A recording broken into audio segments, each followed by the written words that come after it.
It's not exactly how Jay-Z once described it when he said, "It's a secret society. All we ask is trust." But if you know, you know. There's homecoming, and then there's an HBCU homecoming. We're never featured in the college football playoff, nor do we get the primetime game. But your life probably changed for the better if you've ever been to a black college campus in the fall. It was like the Disneyland of black people. The happiest, most melanin-filled place on earth. First, there's football. The rivalries date back longer than most of us have been alive. Legends like Walter Payton, Jerry Rice, Shannon Sharp, and Steve McNair. That history is all there. Eddie Robinson retired in 1997 with 408 career wins, the most by a coach in college football history. It's all love too, no matter how much trash we talk to each other. And the battle of the bands is enough to put any school to shame. I'm going to tell you, they were just playing a little Al Green. I was swaying back and forth the entire time of this broadcast. But it's so much more than that. It's the food, the energy, the fashion, the step shows, the music, and most importantly, if you haven't guessed it already, the blackness. For many of us who graduated from these prestigious colleges and universities, it's one of the few places where blackness didn't have to be explained. It was just understood. Ain't you? Ain't you? The phrase family reunion sounds cliche, but it applies here. We flock back every year because that chapter of our lives irreversibly changed us. That chapter helped us realize even more just how beautiful our blackness was, and just how much the world needed that blackness, even if it told us otherwise. HBCU homecomings aren't just fun. They're necessary pilgrimages that restore, revive, and re-energize. For a lot of us, it's been at least 3 years since our last. So when we pull up on campus, or if we already have, it's going to be emotional. It should be. Ain't no homecoming like a Howard homecoming.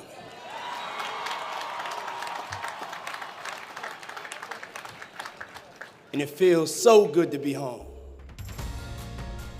Class taught us a lot, but the connections we made along the way taught us lessons that will last a lifetime. Lessons that were passed down to us, and lessons that we must pass down to future generations. That's why HBCUs matter.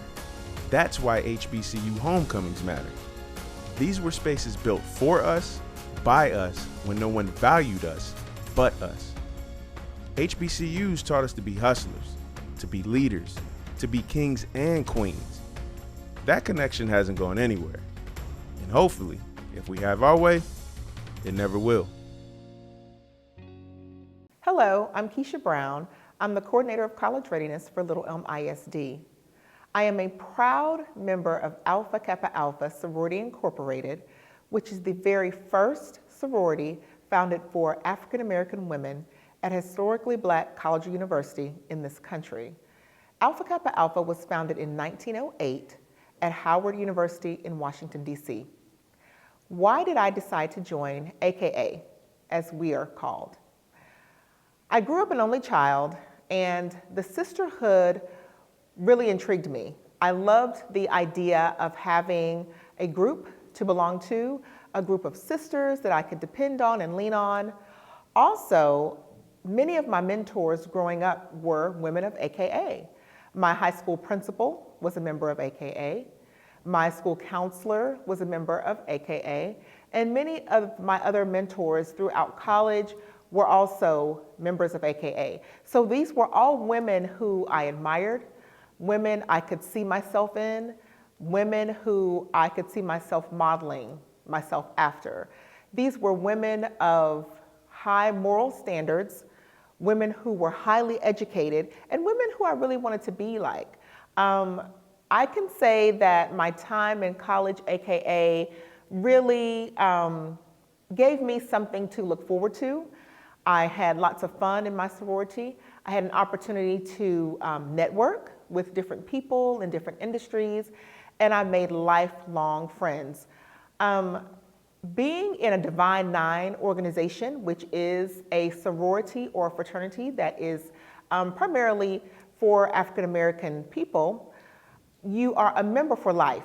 And so it's not just something that you participate in college, it's something that you participate in for a lifetime. And so I am still an active member of Alpha Kappa Alpha Sorority Incorporated. I have a daughter who is my legacy, who is also now a member of the sorority.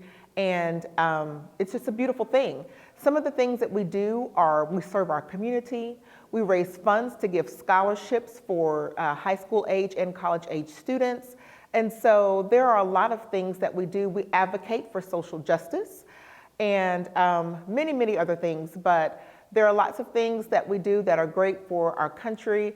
Some of the most prominent members of our sorority are Kamala Harris, who is the Vice President of this United States of America, and some other actors and actresses throughout the country. But again, I am a proud member of Alpha Kappa Alpha Sorority Incorporated, and I hope that you enjoy learning about my sorority. Celebration of Black History Month, we want to highlight some of our staff members who attended a historically Black college or university or were a part of a Divine Nine organization. Our first person today is Ms. Fumi Wonkalo, and I want to introduce her, well, pretty much let her introduce herself. I want her to tell us about herself, what she does at Little Elm High School, where she chose to attend college, and why. So, like you said, Fumi Wonkalo. I'm an assistant principal here at Little Elm High School, and I attended Hampton University. Why did I attend Hampton University? So my story is pretty unique. I grew up in Nigeria. My mom's from the States, my dad's Nigerian, and my parents always planned for us to come to college in the States. Moved to the States about 6 months before I was supposed to come to college. I went and visited a bunch of colleges and visited Vanderbilt, Tennessee State, Hampton University, and I think one other, I can't remember, it's been a while.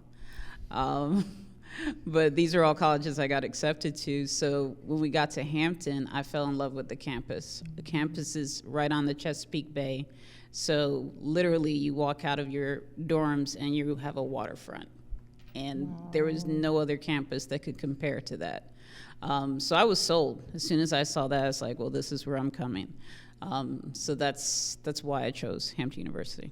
Where is Hampton? It's in Hampton, Virginia. Okay. So like it's about 30 minutes from Virginia Beach and 30 minutes from Norfolk. Okay. So if you were talking to a group of students, prospective students, kind of like you were a couple years ago, looking for a college or university, and you were told that you had one impactful thing about Hampton that you could share with this group, what would that be? I guess the most impactful thing about Hampton is that, for me, is that it felt like a family atmosphere. It's Hampton University, when I was there, the population was about 5,000 students. So it's a private school, so it's on the smaller side. Compared to where my husband went to school here in Texas, I think his was closer to 25,000 students. So at a school that had 5,000 students, I felt like I was important to the professors. Like I could actually come and ask them a question or raise my hand in class and they could get to me. I could get to their office hours. They could spend the time to help me if I needed extra help. And the family atmosphere of Hampton, just because, I mean, our campus, it felt like we were in a bubble almost because of 5,000 students, we knew if there was somebody on campus that wasn't supposed to be there. I mean, 5,000 students, when you think about it, is only twice the population of this high school. Right. So, but this is all the people we lived with, we went to class with, and it just felt like a family. That's the biggest thing, yeah. Absolutely. Well, thank you for sharing with us today. You're welcome. Welcome back, and now I have with me Mr. Bishop. So I would like for you at this time to introduce yourself to us and tell us a little bit about what you do now, where you went, what HBCU you chose to attend, and tell us a little bit about your D9 organization that you're representing today. Okay. Well, I'm Frederick Bishop. I'm from Denton, Texas. I attended Paul Quinn College. I decided on Paul Quinn College after the military. I was in the Army for a couple of years. I got out of the active duty. And I went to the North Texas State University. Then I just decided after the classes were so big, they had 500 students in one class. I said, I need something a little smaller, and that's what made me, and Paul Quinn had just moved up here to Dallas, and that's what made me attend Paul Quinn, and I've loved it ever since. As far as the fraternity, we are built on 4 principles, cardinal principles: manhood, scholarship, perseverance, and uplift. And our watchword for our fraternity is service. So we make sure we serve the community. We give scholarships for the chapter I'm with now, the grad chapter. We do scholarships. So we do everything in the community to try to uplift man and make them better. Awesome. Can you tell us the name of your fraternity? The greatest fraternity in the whole wide world, Omega Psi Phi Fraternity Incorporated. I've enjoyed it. I've been in the fraternity for over 30 years now. Wow. So. Can you tell us one impactful thing that you experienced being in your fraternity, and if it, was impactful, you think because you were at Paul Quinn, or more so because of your fraternity? I think more so, I could say it's been even, but more so Paul Quinn, dealing with some of the instructors that were there. I have realized that how fortunate I was, because some of those instructors lived during the civil rights era, and I had a teacher, a couple of instructors, especially Dr. Wilburn and Miss Wilburn, who were there, and they lived at that time, and when they were teaching that class, they could give that experience of what was going on. So that was an eye-opener for me. As far as the fraternity, that just added to my knowledge of stuff I wanted to do outside that and represent something that stood for some good principles in life and being a man and taking care of your duties. Okay. Well, thank you, Mr. Bishop. Well, thank you. I enjoyed it. Welcome back, Lobos. Now we have Mrs. Stewart with us, and she is going to tell us what HBCU she attended and why. Well, actually, I attended 2 HBCUs. I went to Huston-Tillotson College in Austin to get my bachelor's, and then I got my master's at Texas Southern University. I chose HBCUs because of the connections, the long-term relationships that you build, not just with the people that you meet, but just the professors in general. So that's why I chose HBCU. Awesome. Ms. Stewart, tell us a little bit about who you are and what you do now here at Little Elm. Okay, well, I'm the transition specialist at Little Elm High School, and I talk to kids about their future careers and what they want to do as far as post-secondary education, work, military, and I also was in the Army Reserves. I was tired of school, so I wanted to take a little break, but I didn't want to be lazy in the process, so I decided to go in the reserves, to see if I wanted to make a career out of that. Once they started talking about war and shooting guns and throwing grenades, I was like, yeah, let me go and go to school. So that's why I chose to go to school. Gotcha. So if you were talking to a group of students and you could tell them one reason that you chose a historically black college or university to encourage them to consider an HBCU, what's the one thing you would tell them from your experiences? It's important to research the college that you want to attend, because you want to make sure that college is going to provide you the curriculum that you need for your career, so you don't have to transfer. And that was one thing about Huston-Tillotson and Texas Southern. They prepared me for education. I always knew I wanted to be a teacher. So they prepared me for that. Just being prepared and wanting to take or go to a course or a college that provides those resources that you need to excel in your career. All right. Well, thank you, Mrs. Stewart. We really enjoyed that.